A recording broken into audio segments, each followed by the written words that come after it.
السلام علیکم ویورز، میں ہوں زاہد تنولی ایڈوکیٹر، آپ دیکھ رہے ہیں law and the lawyer. Law and the lawyer میں آج ہم بات کریں گے شفا کے حوالے سے، پریمپشن۔ شفا کیا ہے؟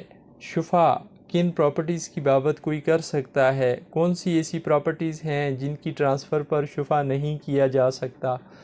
شفا کرنے کا اختیار کس کس شخص کو حاصل ہے اور کن اشخاص کو ترجیح حاصل ہوگی دوسرے اشخاص پر یا دوسرے افراد پر شفا کرنے کی بابت؟ یہ ہیں وہ سوالات جن کو جاننے کی کوشش کریں گے آج کی اس ویڈیو میں۔ لیکن موضوع پر بڑھنے سے پہلے آپ سے گزارش، اگر آپ چینل پر نئے ہیں تو چینل کو سبسکرائب کریں، لائک کریں اور بیل آئیکن پریس کریں تاکہ ہر نئی ویڈیو لیگل اویئرنیس کے حوالے سے آنے والی بر وقت آپ تک پہنچ سکے۔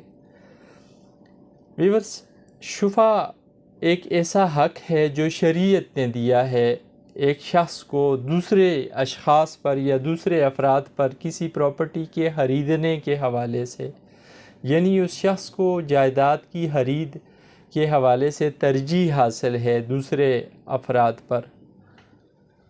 اب جو شخص یہ حق رکھتا ہے اس کو شفیع کہا جاتا ہے، پریمپٹر۔ اور جس شے کی بابت، جس پراپرٹی کی بابت حق حاصل ہوتا ہے اس شفیع کو، اسے سبجیکٹ آف پریمپشن یا شے مشفوعہ کہتے ہیں۔ حق شفا اس وقت حاصل ہوتا ہے کسی پراپرٹی پر جب وہ پراپرٹی، وہ جائیداد بیچی جاتی ہے عوض کے بدلے پیسے لے کر ایک شخص کسی دوسرے شخص کو بیچ دیتا ہے، اور جس شخص کو بیچی گئی اس شخص کا اس پراپرٹی کے ساتھ کوئی اس طرح کا تعلق واسطہ نہیں بنتا۔ شفا کا حق تب بھی حاصل ہوتا ہے اگر کوئی شخص ہبہ کر دیتا ہے، ہبہ بالعوض، کچھ لے کر کوئی پراپرٹی ہبہ کرتا ہے کسی شخص کو۔ اب یہ جو لیا گیا یہ بیچنے کے زمرے میں آئے گا، فائدہ لیا اس نے، مالی فائدہ لیا بیچنے والے نے، اس لیے حق پیدا ہو گیا ان لوگوں کا جو اس پراپرٹی کے ساتھ، اس پراپرٹی میں جو شریک ہیں، یا ان کا، یا وہ لوگ جو اس پراپرٹی کے ساتھ جڑے ہوئے ہیں، یا ان لوگوں کا جو اس پراپرٹی کو استعمال کر رہے ہیں اپنے راستے کے طور پر۔ یعنی تین قسم کے لوگ اس پراپرٹی کی بابت شفا کر سکتے ہیں۔ پہلے شفیع الشریک، وہ لوگ جو اس کھاتے میں شریک ہیں۔ اگر کوئی پراپرٹی ہے کسی جگہ پہ، وہ کسی ایک خسرہ نمبر میں ہے، اس خسرے میں دیگر جو ہیں مالکان، ان مالکان کا یہ حق ہے کہ وہ اس پراپرٹی جو بکی اس خسرے میں سے اس پراپرٹی کو واپس لے سکتے ہیں اپنے لیے۔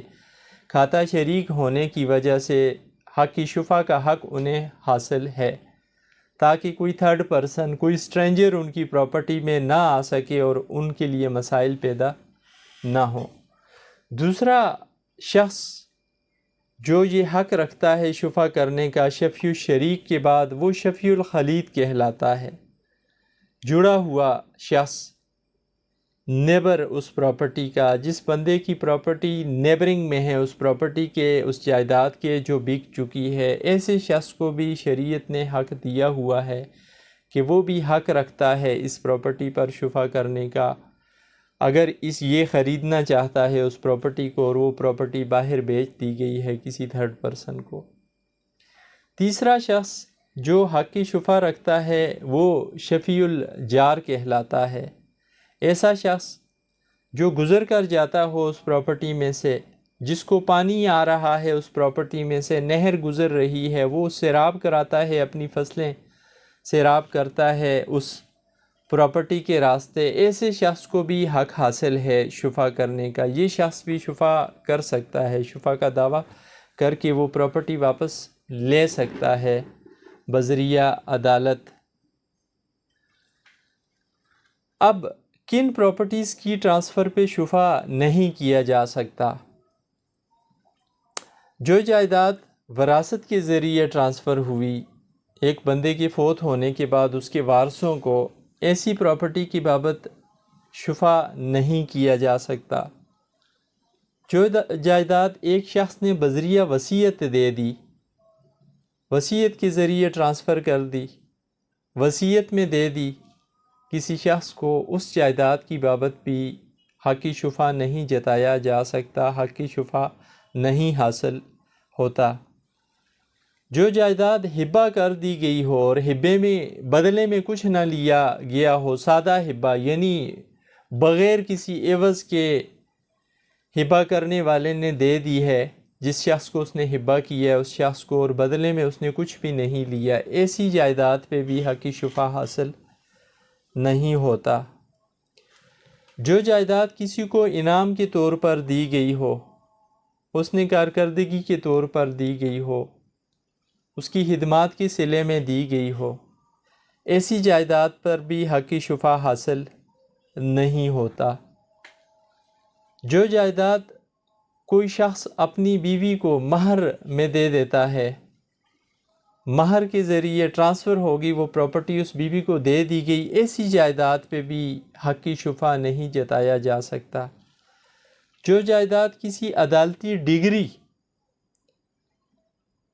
کو ایگزیکیوٹ کراتے ہوئے کسی کے نام ٹرانسفر ہو گئی ہے یا کسی نے لی ہے، جیسے نیلامی کورٹ آرڈر کے تحت اگر کوئی نیلامی میں کسی جائیداد کو خریدتا ہے تو ایسی جائیداد پر بھی حق شفا نہیں جتایا جا سکتا۔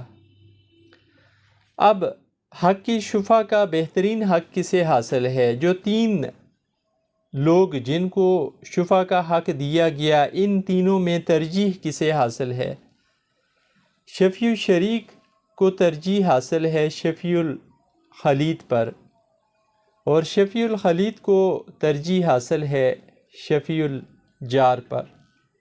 شفیع الشریک اگر دعویٰ نہیں کرتا تو پھر شفیع الخلیط کر سکتا ہے، اور اگر شفیع الخلیط دعویٰ نہیں کرتا تو پھر شفیع الجار کو یہ حق قانون دیتا ہے کہ وہ دعویٰ کر کے اس پراپرٹی کو خرید سکتا ہے اس ریٹ پہ جس ریٹ پہ اس کو بیچنے والے نے بیچ دیا ہے۔ اب شفا کا دعویٰ کیا کیسے جا سکتا ہے، اس پہ ڈیٹیل میں ایک نیکسٹ ویڈیو میں انشاءاللہ بات ہوگی، اب ویڈیو طویل ہو رہی ہے۔